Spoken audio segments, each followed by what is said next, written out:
또 얼마나 수고들이 많으셨습니까? 수고하고 무거운 짐진 자들아 다 내게로 오라. 내가 너희를 쉬게 하리라 말씀하시는 주님의 이루하심과 인생의 무거운 짐을 벗겨주시는 하나님의 놀라우신 축복이 이 시간 여러분과 여러분들 가정 속에 충만하시기를 간절히 축원합니다.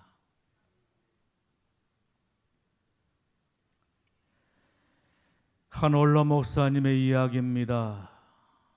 이분은 우리 교단뿐만 아니라 초교파적으로 널리 알려진 분인데 인물도 좋고 공부도 많이 하고 실력도 있고 능력도 많고 그리고 설교도 잘 하셔서 서울에서 메가처치를 이루신 분이신 겁니다.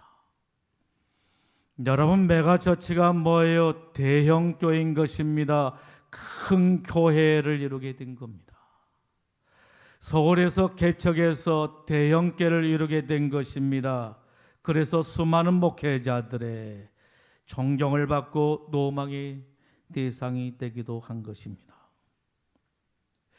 그런데 이분에게 한 후배 목사님이 물었습니다. 목사님은 그 어려운 개척을 하셔서 어떻게 이렇게 대형 교회 메가처치를 이룰 수가 있었습니까? 그랬더니 이분이 하시는 말씀이 목이 좋아서요. 목이 좋아서 대형 교회를 만들 수가 있었다라고 말을 하게 된 겁니다. 물론 하나님의 은혜로 대형 교회를 이루게 되었을 것입니다. 하나님의 은혜가 아니고서는 아무것도 할 수가 없는 겁니다. 우리의 숨마저도 하나님의 은혜인 것입니다. 우리의 숨결마저도 하나님의 은혜인 것입니다. 여러분, 그런데 이분이 뭐라고 이야기하게 된 것입니까? 목이 좋아서요. 하나님의 은혜입니다. 이렇게 말하면 너무도 상투적인 것 같아서 목이 좋아서요 이렇게 말하게 된 겁니다. 여러분, 목이 좋으면 누구나 이렇게 할 수가 있는 것입니까? 물론 목회를 하는데 목을 무시할 수가 없을 것입니다. 아파트가 없는 변두리보다는 아파트 밀집 지역이 그리고 광주보다는 서울이 교회 부흥에 효과적일 수가 있을 것입니다. 여러분, 그렇다고 해서 모두가 다 메가처치를 하는 것입니까? 아닙니다. 실력이 있어야 되고 능력이 있어야 되고 그만한 영성이 있어야 하는 것입니다. 그래야 메가처치를 할 수가 있고 대형 교회를 이룰 수가 있는 것입니다. 그런데 목이 좋아서요 이렇게 말한 것입니다. 이건 누가 보더라도 그분의 겸손이라고 말할 수밖에 없는 겁니다. 여러분, 왜 그렇습니까? 그분은 모든 사람들이 볼 때에 그만한 그릇이 되어 있었다라고 하는 것입니다. 이런 겸손함이 그분의 인격을 돋보이게 하고 빛나게 한 것입니다. 사람은 겸손해야 되는 것입니다. 어거스틴이란 유명한 성자가 있었습니다. 그런데 어느 날이었습니다. 당시에 한 지성인이 어거스틴을 찾아서 이렇게 묻습니다. 신앙의 기본이 무엇입니까? 신앙생활을 하는 데 있어서 가장 기본이 되는 게 무엇입니까? 신앙생활에 있어서 가장 중요한 덕목이 있다라고 한다면 그것은 바로 무엇입니까? 라고 묻게 된 것입니다. 여러분, 오늘 저와 여러분들의 신앙생활을 한 데 있어서 가장 중요한 덕목이 있다라고 한다면 그것은 바로 무엇이라고 생각을 하십니까? 어거스틴이 이렇게 말합니다. 첫째도 겸손이요, 둘째도 겸손이요, 셋째도 겸손이요, 넷째도 겸손이라고 말하게 된 것입니다. 사람은 겸손해야 되는 것입니다. 하나님은 겸손한 자를 사랑하시고 겸손한 자에게 은혜를 베푸시고 겸손한 자를 축복하시고 겸손한 자를 높여주신 분이신 것입니다. 여러분, 오늘 10절 말씀을 보십시오. 뭐라고 말씀하고 있지요? 주 앞에서 낮추라. 그리하면 주께서 너희를 높이시리라. 주 앞에서 낮추라. 그리하면 너를 높이시리라. 여러분, 그렇다라고 한다면 겸손해지기 위해서 우리는 어떻게 살아야 되는 것입니까? 오늘 성경에 보게 되면 야고보 사도는 우리들을 향해서 세 가지를 말씀하고 있는 것을 볼 수가 있는 것입니다. 여러분, 그 첫 번째가 무엇입니까? 욕심을 버리라. 욕심을 버리라고 하는 것입니다. 여러분, 무엇을 버리라고 하는 거예요? 욕심인 것입니다. 욕심을 버려야 겸손할 수가 있다라고 하는 말씀인 것입니다. 겸손의 반대가 무엇이지요? 겸손의 반대는 교만인 것입니다. 여러분, 교만한 사람들이 모이는 곳에는 무엇이 있습니까? 교만한 사람들이 모이는 곳에는 다툼과 싸움이 있는 것입니다. 왜 다툼과 싸움이 있게 되는 것입니까? 교만한 사람들의 마음속에는 욕심이 있기 때문인 것입니다. 그러기에 겸손하기 위해서는 욕심을 버려야 하는 것입니다.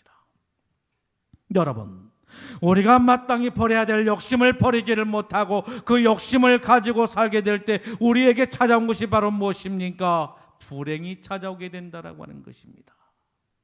어떤 불행이죠? 오늘 야고보 사도는 우리들에게 두 가지를 말씀하고 있는데, 첫 번째는 분쟁이요, 또 하나는 기도응답을 이룰 수가 없다라고 말씀하고 있는 것을 볼 수가 있는 것입니다. 여러분, 오늘 1절 말씀을 보십시오. 뭐라고 말씀하고 있지요? 너희 중에 싸움이 어디로부터 다툼이 어디로부터 나느냐? 너희 지체 중에 싸우는 정욕으로부터 나는 것이 아니냐라고 말씀하고 있는 것을 볼 수가 있는 것입니다. 여러분, 싸움의 원인이 무엇이라고 하는 거예요? 욕심인 것입니다. 분쟁의 원인이 바로 무엇이라고 말씀하고 있는 것입니까? 분쟁이라고, 욕심이라고 말씀하고 있는 것을 볼 수가 있는 것입니다. 우리가 욕심을 포기하는 순간, 욕심을 버리는 순간, 욕심을 내려놓는 순간 끝날 싸움이 너무도 많다라고 하는 말씀인 것입니다. 문제는 무엇이 문제라고 하는 거예요? 욕심이 문제라고 하는 것입니다. 그리고 중요한 게 있습니다. 욕심은 무엇에 장애가 된다라고 말씀하고 있는 것입니까? 기도응답인 것입니다. 욕심은 기도응답의 장애물이 된다라고 말씀하고 있는 것을 볼 수가 있는 것입니다. 여러분, 기도가 뭐예요? 기도는 나의 부족하고 필요한 것을 채우는 것. 여러분, 이렇게 생각하십니까? 이것은 바로 믿음이 약한 사람들, 믿음의 하수들이 갖는 그러한 생각이라고 말할 수가 있는 것입니다.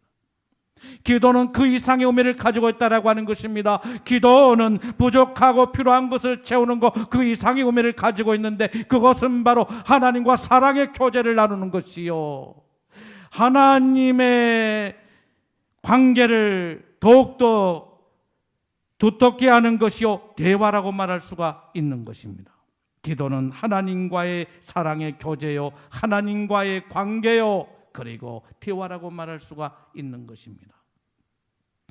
그리고 더 나아가서 하나님의 뜻을 이루는 방편이라고 말할 수가 있는 것입니다. 여러분, 어느 날 예수님의 제자들이 예수님께 이렇게 부탁합니다. 세례 요한의 제자들이 세례 요한에게 기도를 가르쳐 달라고 했을 때, 그 제자들에게 기도를 가르쳐 주었던 것처럼 우리들에게도 기도를 가르쳐 주옵소서라고 했을 때, 기도를 가르쳐 주었던 것처럼 우리들에게도 기도를 가르쳐 주옵소서라고 부탁을 하게 된 것입니다. 그때 예수님께서 가르쳐 주신 기도가 무엇입니까? 우리가 하고 있는 주기도문이다라고 하는 말씀인 것입니다. 주기도문 가운데 어떤 내용이 나오게 된 것입니까? 아버지의 뜻이 하늘에서 이루어진 것 같이 땅에서도 이루어지게 하옵소서. 여러분, 그런데 하나님의 뜻이 아닌 내 뜻으로 가득하다라고 한다면, 내 욕심으로 가득 채워져 있다라고 한다면 어떻게 우리의 기도가 응답을 이룰 수가 있겠습니까? 그래서 3절에 말씀합니다. 구하여도 받지 못하면 정욕을 위해서 쓰려고 함이라고 말씀하고 있는 것을 보게 됩니다. 구하여도 받지 못하면 정욕으로 쓰려고 잘못 구했다라고 하는 것입니다. 여러분, 겸손한 사람은 어떤 사람인 것입니까? 겸손한 사람은 자기의 뜻을 비우고 하나님의 뜻으로 채운 사람인 것입니다. 여러분, 만일 저와 여러분들의 자신의 뜻을 비우고 하나님의 뜻을 채운다라고 한다면 하나님께서 얼마나 기뻐하실까요? 여러분, 여기에 무엇이 있어요? 기도응답의 축복이 있다라고 말씀하고 있는 것을 볼 수가 있는 것입니다. 6절에 말씀합니다. 그러나 더욱 큰 은혜를 주시나니 그러므로 일렀으되 하나님이 교만한 자를 물리치시고 겸손한 자에게 은혜를 주신다 하였느니라. 여러분, 하나님께서 어떤 자에게 은혜를 주신다라고 하는 거예요? 겸손한 자인 것입니다. 겸손한 자에게 은혜를 주시는 겁니다.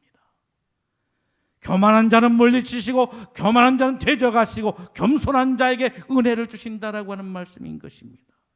은혜를 주신데 어떻게 주신다라고 말씀하고 있죠? 큰 은혜를 주신다라고 말씀하고 있는 것을 볼 수가 있는 것입니다. 그러므로 우리는 선택해야 되는 것입니다. 이 시간 저와 여러분들은 선택해야 되는 것입니다. 무엇을 선택해야 되는 것입니까? 내 욕심을 가득히 채우고 하나님과 원수된 삶을 살 것인가? 아니면 내 뜻을 비우고 하나님의 뜻을 채울 것인가? 내 욕심을 버리고 하나님의 뜻을 채울 것인가를 우리는 이 시간 결단할 수가 있어야 하는 것입니다. 사도 바울은 고백하기를 내 정욕과 탐심을 십자가에 못 박았다라고 말씀하고 있는 것을 봅니다. 겸손하려면 욕심을 버려야 된다라고 했습니다. 그런데 욕심을 버린다라고 하는 것은 그렇게 쉽지가 않다라고 하는 것입니다. 욕심을 버린다라고 하는 것은 우리의 말처럼 쉽지가 않습니다. 힘들고 어려운 것이 욕심을 버리는 것이라고 말할 수가 있습니다. 여러분, 그런데 왜 우리가 욕심을 버리는 것이 그처럼 힘들고 어려운 것일까요? 여기에는 그 배후에 욕심의 영이 역사하고 있기 때문인 것입니다. 욕심의 영, 사단 마귀가 역사하고 있기 때문인 것입니다. 그래서 오늘 말씀을 보십시오. 뭐라고 말씀하고 있습니까? 마귀를 대적하라고 하는 것입니다. 마귀를 대적하라. 그리하게 되면 마귀가 너희를 피하게 될 것이라고 말씀하고 있는 것을 보게 됩니다. 욕심의 영이 마귀를 대적하라고 하는 것입니다. 그리하게 될 때 우리는 겸손한 사람이 될 수가 있다라고 하는 말씀인 것입니다. 이사야 14장 12절로 14절에 보게 되면 마귀의 정체성을 폭로하고 있는 것을 볼 수가 있습니다. 마귀의 정체성. 마귀의 정체성이 무엇일까요? 이사야 14장 12절로 14절에 보게 되면 이렇게 말씀하고 있는 것을 봅니다. 너 아침의 아들 계명성이여, 어찌 그리 하늘에서 떨어졌으며 너 열국을 엎은 자여, 어찌 그리 땅에 찍혔는고. 내가 내 마음에 이르기를 내가 하늘에 올라 하나님의 무별 위에 내 자리를 높이리라. 내가 북극 지폐 산 위에 앉으리라. 가장 높은 구름에 올라가 지극히 높은 이와 같아지리라 하는도다 라고 말씀하고 있는 것을 보게 됩니다. 여러분, 마귀의 궁극적인 야심이 무엇인 것입니까? 마귀의 궁극적인 야심은 하나님과 같아지는 것입니다. 하나님만큼 높아지는 것입니다. 하나님의 자리에 앉는 것입니다. 이것이 바로 마귀의 궁극적인 야심이라고 말할 수가 있는 것입니다. 여러분, 여기에 반복적으로 나온 단어가 무엇입니까? 내가라고 하는 것입니다. 내가 하늘에 올라 내가 내 자리를 높이리라. 내가 지극히 높은 하나님과 베기리라. 여러분, 교만한 자의 특징이 뭐라고 말씀하고 있는 것입니까? 나를 높이고 나를 드러낸 것이라고 하는 것입니다. 여러분, 혹시 저와 여러분들이 하나님의 은혜를 망각한 채 우리의 호흡마저도 하나님의 은혜입니다. 이 쓸데없는 자 왜 구속하여 주는지 난 알 수 없도다. 모든 것이 하나님의 은혜인데 하나님의 은혜를 망각한 채 나도 모르는 사이에 자꾸만 내가 하면서 살아가고 있지를 않습니까? 그렇다면 내 안에서 역사하고 있는 교만의 영을 퇴적할 수가 있어야 되는 것입니다. 나를 교만하게 하는 교만의 영아, 내가 나사렛 예수 그리스도를 명한다. 내게서 떠나가라, 떠나가라, 떠나가라라고 우리는 퇴적할 수가 있어야 되는 것입니다. 언제까지 대적해야 되는 것입니까? 내 마음속에서 교만한 마음이 완전히 사라질 때까지, 교만의 영이 내게서 완전히 떠날 때까지 우리는 교만의 영을 향해서 대적해야 되는 것입니다. 그리하게 될 때 어떻게 한다라고 말씀하신 것입니까? 교만의 영이 너를 피하게 될 것이라, 떠나게 될 것이라 라고 말씀하고 있는 것을 보게 됩니다. 10절에 말씀하십니다. 주 앞에서 낮추라, 그리하면 주께서 너희를 높이시리라 하십니다. 주 앞에서 낮추라고 하는 것입니다. 주님 앞에서 낮춰야 되는 것입니다. 어떻게 낮출 것입니까? 주님은 나를 창조하신 분이시오, 나를 지으신 분이시오, 나는 그의 피조물이라고 고백할 수가 있어야 하는 것입니다. 주님은 나의 왕이시오, 나는 그의 백성이라고 고백할 수가 있어야 되는 것입니다. 주님은 나의 주인이시오, 나는 그의 종이라고 고백할 수가 있어야 하는 것입니다. 주님은 나의 주인이시오, 나는 그분의 종이라고, 일꾼이라고, 마당새라고, 머슴이라고 고백할 수가 있어야 되는 것입니다. 여러분, 그렇게 하면 어떻게 하시겠다라고 하는 거예요? 주께서 너를 높이시리라. 할렐루야. 주님께서 높여주시는 것입니다. 주님 앞에서 나를 낮추게 되면 주님께서 나를 높여주시는 것입니다. 주님께서 나를 높여주셔야 되는 것입니다. 내가 나를 높이려고 하면 세상도 나를 높여주는 것이 아니라 나를 멸시하고 천대하게 된다라고 하는 것입니다.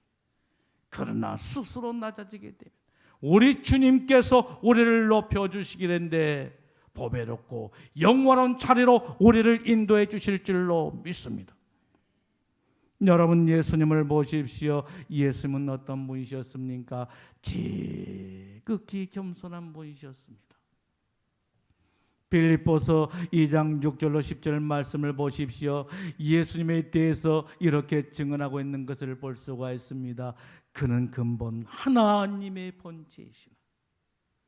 하나님과 동등됨을 취할 것으로 여기지 아니하시고 오히려 자기를 비어 종의 형체를 가지사 사람과 같이 되셨으니 사람의 모양으로 나타나사 자기를 버리시고 죽기까지 복종하셨다라고 말씀하고 있는 것을 보게 됩니다. 자기를 낮추시고 죽기까지 복종하셨으니 십자가에 죽으심이라. 이러므로 하나님이 그를 지극히 높여 모든 이름 위에 뛰어난 이름을 주사. 할렐루야.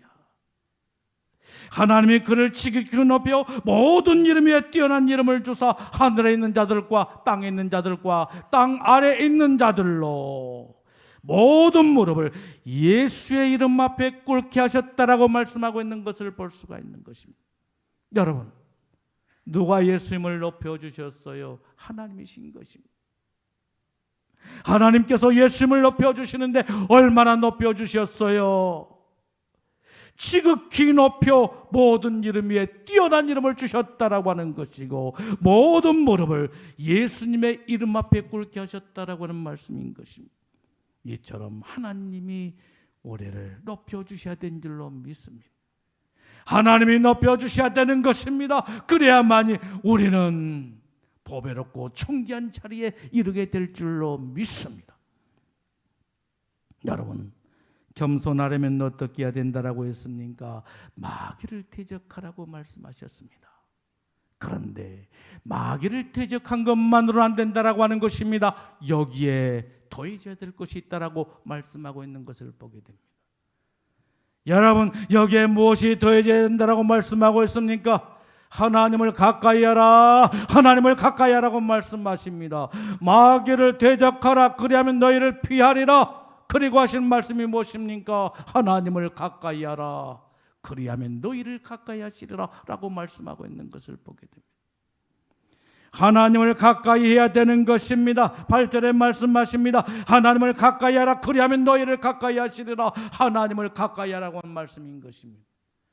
여러분, 저와 여러분들이 하나님을 가까이 하는 방법이 무엇입니까? 우리는 어떻게 하나님을 가까이 할 수가 있는 것입니까? 찬송으로 하나님을 가까이 하게 되고, 기도로 하나님을 가까이 하게 되고, 말씀으로 하나님을 가까이 하게 되고, 예배로 하나님을 가까이 하게 되고, 성김과 봉사를 통해서 하나님을 가까이 하게 되고, 하나님을 사모함으로 우리 모두가 하나님을 가까이 하게 된 줄로 믿습니다.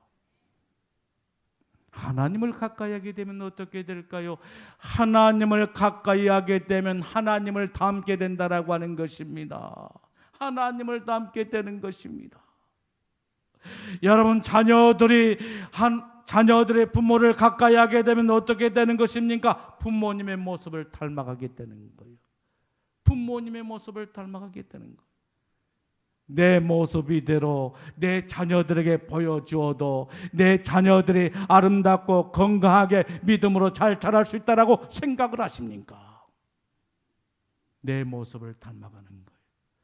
오늘 저와 여러분들이 하나님을 가까이 하게 되면 하나님을 닮아가게 되는데 어떻게 닮아가게 되는 것입니까? 말씨도 하나님을 닮아가게 되는 거예요. 말씨. 성품도 하나님을 닮아가게 되는 거예요. 삶도 하나님을 닮아가게 되는 거예요. 모습도 하나님을 닮아가게 되는 거예요. 그러니까 우리는 걸어다니는 전도지인 거예요. 예수님을 보여주는 하나님의 백성들인 거예요. 세상 사람들이 저와 여러분들의 모습을 보게 될 때 예수님을 볼 수가 있어야 되는 거예요. 우리 표정 관리 잘하고 살아야 되는 거예요. 아무렇게나 하고 살아서는 안 되는 거예요. 내 얼굴에서 내 모습에서 예수 그리스도의 향기가 퍼져나가야 되는 거예요. 그래서 겸손한 사람이 되어지게 되는 것입니다. 여러분, 하나님을 가까이 하고 하나님께 복종하게 되면 우리에게 어떤 일이 일어나게 되는 것입니까? 8절에 말씀하십니다. 하나님을 가까이 하라, 그리하면 너희를 가까이 하시리라. 죄인들아, 손을 깨끗이 하라. 두 마음을 품는 자들아, 마음을 성결케 하라고 말씀하고 있는 것을 볼 수가 있는 것입니다. 여러분, 인간이 하나님 앞에 서게 되면 거룩하신 하나님 앞에 상대적으로 무엇이 발견되겠습니까? 자신의 죄인된 모습이 발견되게 되는 것입니다. 오랜 이사야 선지자를 너무도 잘 알고 있습니다. 이사야 선지자가 어느 날 성전에서 거룩하신 하나님을 배웠게 된 것입니다. 거룩하신 하나님을 배웠고 이사야가 고백을 하게 됩니다. 화로다 나여 망하게 되었도다. 화로다 나여 망하게 되었도다. 나는 입술이 부정한 자라고 고백하게 되었다라고 하는 것입니다. 여러분, 이사야 6장 5절 말씀을 보십시오. 뭐라고 말씀하십니까? 화로다 나여 망하게 되었도다. 나는 입술이 부정한 사람이로다 라고 고백하고 있는 것을 볼 수가 있는 것입니다. 그런데 이 말씀을 보십시오. 하나님이 이사야에게 너는 입술이 부정한 자다. 너는 허물 많고 죄 많은 인생이다. 벼락 맞을 사람이다. 이렇게 말씀하셨습니까? 아닙니다.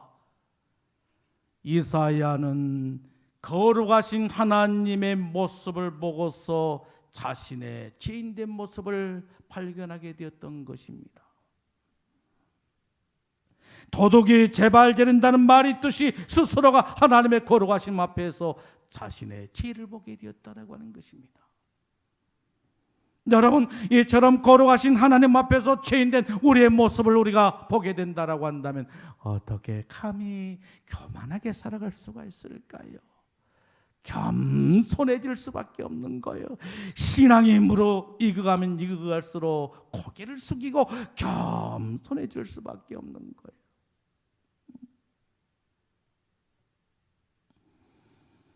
여러분 이처럼 거룩하신 하나님 앞에서 죄인된 우리의 모습을 보게 된다라고 한다면 우리는 겸손하게 살아갈 수밖에 없는 것입니다.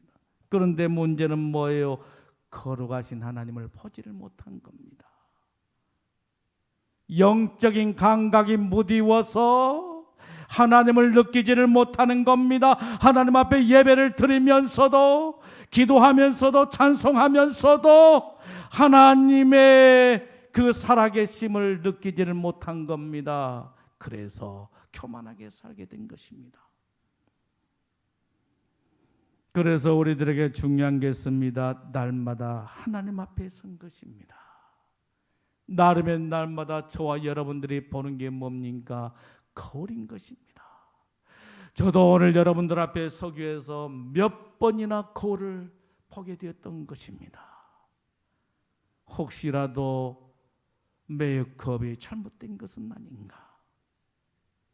머리는 또 이게 잘못된 것이 아닌가? 눈썹은 어쩐가? 입술은 어쩐가? 여러 차례 거울을 보고 여러분들 앞에 섰던 것입니다. 이게 바로 여러분들을 향한 서비스라고 생각이기 때문인 것입니다.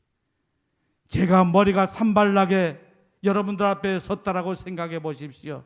머리도 감지 않고 잠장 그대로 여러분들 앞에 섰다라고 생각해 보십시오. 얼굴도 거뭇탱탱하니 그렇게 여러분들 앞에 섰다라고 생각해 보십시오. 제 생각은 이것이 바로 여러분들에게 예의라고 생각하지 않았기 때문에 얼굴에 화장도 하고 제가 여러분들 앞에 섰다는 사실을 아십니까? 이게 여러분들을 향한 서비스인 거예요. 오늘 제가 거울 앞에 섰던 것처럼 여러분들도 마찬가지로 거울 앞에 서게 됐을 것입니다. 그때 여러분들의 모습을 여러분들은 살피게 되었을 것입니다. 올해는 이처럼 나름의 날마다 하나님의 말씀의 거울 앞에 서야 된다라고 하는 것입니다. 하나님의 말씀 앞에 서게 될 때, 하나님의 말씀의 거울 앞에 서게 될 때 나의 흠도 티도 허물도 죄도 교만함도 다 드러나게 될 것입니다. 그때 우리는 무엇을 깨닫게 된 것입니까? 변질돼 버린 나. 변질되어서는 안 되는데 변질돼 버린 나, 교만한 나, 욕심으로 가득 찬 나, 이기적인 나, 증오의 포로가 되어 있는 나, 두 마음을 품고 살아간 내 모습을 보게 된다라고 하는 것입니다. 그때 우리는 어떻게 해야 되는 것입니까? 더럽혀진 내 마음, 더럽혀진 내 영혼을 주님의 보혈의 피로 말끔히 씻어내고 새로운 피조물로 거듭난 것입니다. 새 사람으로 거듭나게 된 것입니다. 그때 저와 여러분들은 겸손한 사람이 되어지게 될 줄로 믿습니다. 사랑하는 성도 여러분, 겸손은 축복인 것입니다. 겸손하게 사십시다. 겸손이 축복인 것입니다. 하나님은 겸손한 자를 사랑하시고 겸손한 자에게 은혜를 베푸시고 겸손한 자를 축복하시고 겸손한 자를 보배롭고 존귀하게 여기시고 세워주시는 것입니다. 높여주시는 것입니다. 여러분, 그렇다면 우리는 어떻게 겸손하게 살아갈 수가 있을까요? 오늘 야고보 사도는 세 가지를 들어서 우리들에게 말씀하고 있는데, 첫째는 욕심을 버리라, 욕심을 버리라고 하는 것입니다. 두 번째는 욕심의 영, 교만의 영을 대적하여 물리치라고 말씀하신 것입니다. 세 번째는 그것만으로 안 된다라고 하는 것입니다. 하나님을 가까이 하라. 가까이, 더 가까이, 더 가까이 하나님을 가까이 하라고 하는 것입니다. 그리하게 되면 오늘 저와 여러분들은 겸손한 사람이 될 수가 있다라고 하는 것입니다. 겸손하십시다. 겸손한 사람이 되십시다. 주님을 본받아, 우리 주님을 본받아 겸손한 사람이 되십시다. 우리 주님을 높이며, 나를 낮추고 우리 주님을 높이며, 나를 낮추고 이웃을 높여주는 겸손한 사람이 되십시다. 겸손이 축복인 줄로 믿습니다. 기도하겠습니다. 주시는 말씀을 생각하면서